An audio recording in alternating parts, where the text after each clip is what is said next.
Hello everyone, my name is Aman Bharadwaj and today I'll be talking about cyberbullying. So, through the coronavirus pandemic, we've realized that what is the importance of internet and information technology in our lives.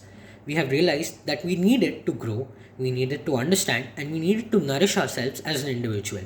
It helps us to grow in various ways through understanding, by getting us to study better, also by connecting to different people from different forums for everyone's mutual betterment.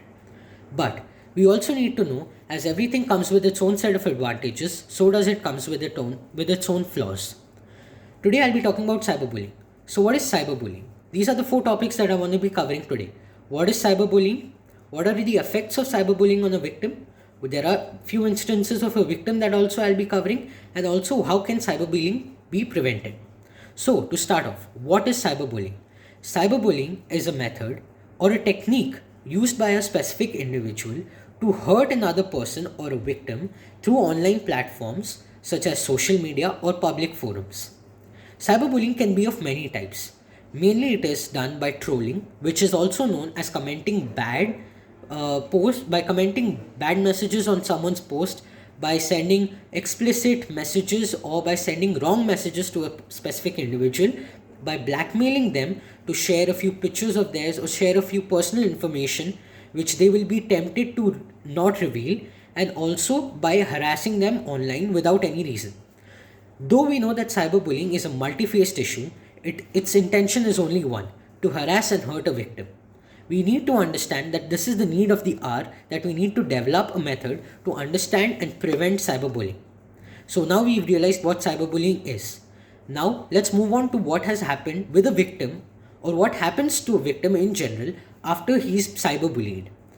So after a person has been cyberbullied, there are many instances of people going into depression because they feel insecure and do not know what has happened with them. In a lot of situations, they also go into self doubt and do not think that they are worthy enough to do anything else in life or in general. And they are always in constant comparison with themselves because they feel that they are not good enough. This can also lead to severe addictions like getting into drugs, by smoking, drinking, because they need something to keep them held together and they cannot share this information with parents, friends, or anyone else they think that are close to them. Now, we've realized what it does to a victim. A cyberbully is not necessarily a person who's a stranger to you. It can also be a person who's very close to you, who's a very close friend, but requires some sort of things from you and is bullying you through online platforms so that you do not realize that it's him or her. Now, there are many instances where people have been cyberbullied.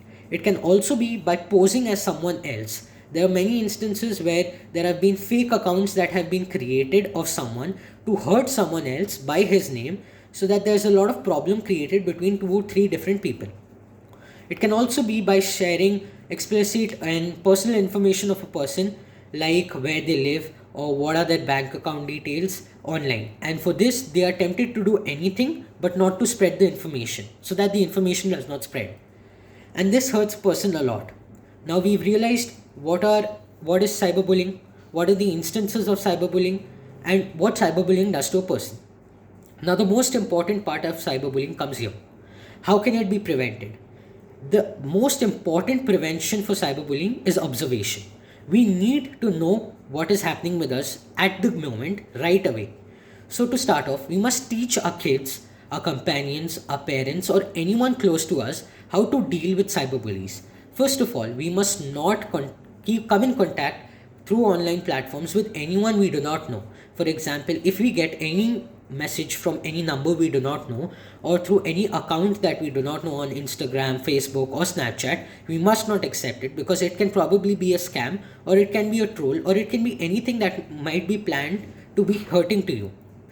After this, we must also realize that we must not click on any links or messages sent by someone on our email or any other platforms like that will help the other person hack into our phone or our device and get to know where our current location is, and come and hurt us more. Now, after realizing what can be done, we must also take a prevention by teaching our kids what is right or wrong while being cyberbullied, or while we must sensitize them so that they know what cyberbullying is and what it should not be done and what are the effects of it on a person. Once a person knows that what a person or a victim goes through, he will realize the sad part about it and he will try to be better and not do it. We must always be preventive and we must always be focused in these situations. So I would request you all to please stay focused, please be safe, and do not open any links, messages, or any other situations sent to you. Please be careful, stay safe, stay happy. Thank you.